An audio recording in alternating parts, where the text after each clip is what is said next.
शाम के समय मंदिर में कीर्तन हो रहा था तो वहाँ भी चली गई थी, क्योंकि मुझे सुहाग की सामग्री भी माता रानी को अर्पित करनी थी।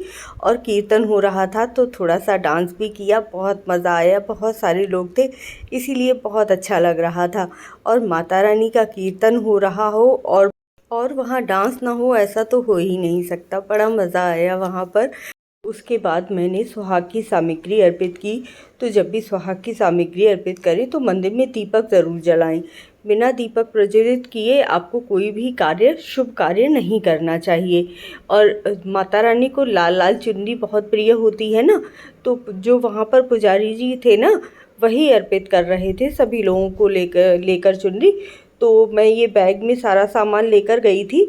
आपने देखी होगी मेरी वीडियो कि सुहाग सामग्री कैसे अर्पित करनी चाहिए, तो आपको ज़्यादा लाभ होता है।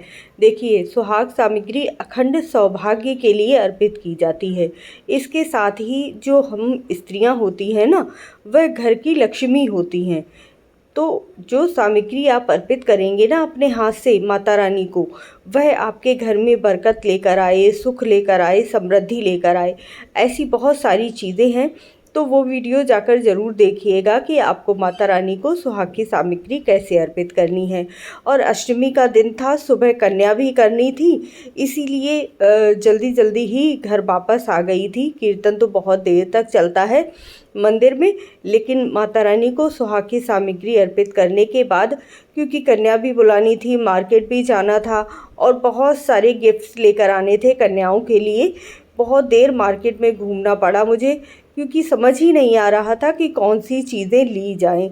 बहुत सारी चीज़ें इस समय मार्केट में अवेलेबल होती हैं जो आप लोग कन्याओं को देते हैं। तो मैं ये लाल चुनरी लेकर आई थी जिसमें जय माता दी लिखा होता है, ये बहुत ज़्यादा सुंदर थी। ऐसी चीज़ें ही लेकर आनी चाहिए जिससे कन्याएं बहुत खुश हो। तो कन्याओं को चॉकलेट बहुत अच्छी लगती है, तो मैंने सोचा थोड़ी चॉकलेट भी खरीद ली जाए। और मैं ये स्टील की प्लेटें लेकर आई थी। बहुत सारी प्लास्टिक की प्लेटें भी अवेलेबल थी, लेकिन क्या होता है ना कि प्लास्टिक की प्लेट्स शुभ नहीं मानी जाती हैं, इसीलिए नहीं देनी चाहिए। थोड़ा सा महंगा पड़े लेकिन प्लास्टिक की प्लेट मत दीजिएगा। उसके साथ ही ये पर्स लेकर आई। तो पर्स जब मैंने लिया तो मैंने सोचा कि पर्स खाली नहीं देना चाहिए, इसीलिए कन्याओं के लिए ये चूड़ियाँ लेकर आई और साथ में 1 रुपए का सिक्का रखकर आपको ये प्लेट, जो 2 भैरव देवता बुलाए जाते हैं उनके लिए मैं स्पंजी बॉल लेकर आई थी। तो कैसे लगे आपको मेरे गिफ्ट ज़रूर बताइएगा। जो माता रानी के लिए ये पूड़ियाँ बनाई जाती हैं वो देसी घी में बनानी चाहिए और बहुत छोटी छोटी बनानी चाहिए। उसके साथ में बताशा और लौंग रखकर आपको माता रानी को समर्पित करना है। और जब हवन करना है तब भी मैंने 5 आहुति खीर की दी थी। खीर की आहुति देना बहुत ही शुभ माना जाता है, माता रानी से बहुत ही प्रसन्न होती हैं। और उसके बाद सूर्य भगवान को जल दिया, पूजा अर्चना की सुबह की। और पता नहीं सबके यहाँ कैसे कन्या बिल्कुल एक लाइन में सुंदर तरीके से बैठी होती हैं। मेरी तो छोटी छोटी कन्या थी, उनकी मम्मियाँ भी साथ आई हुई थी और कन्याएं इधर उधर भाग रही थी, मैं कन्याओं को पकड़ रही थी। कन्याएं एक साथ अच्छी तरीके से बैठ जाएं तो उन्हें गिफ्ट देने में, खाना खिलाने में मुझे आसानी हो। लेकिन सच में इधर उधर इतनी ज़्यादा जा रही थी कन्या कि जहाँ पर भी बैठ रही थी मैं उन्हें वहीं जाकर चुनरी बांध रही थी, वहीं जाकर उन्हें गिफ्ट दे रही थी। लेकिन बड़ा मज़ा आ रहा था क्योंकि कन्याएं मेरे घर में बहुत समय तक रहीं। उन्होंने बड़े आराम से धीरे धीरे खाना खाया, चुनरी बंधवाई, जो भी मैं गिफ्ट लेकर आई थी उन्हें देखकर वो बड़ी खुश हो रही थी। तो आप इस बार कन्या पूजन में क्या क्या गिफ्ट लेकर आए हैं मुझे ज़रूर कमेंट करके बताइएगा। और आप सभी लोगों को रामनवमी की शुभकामनाएं।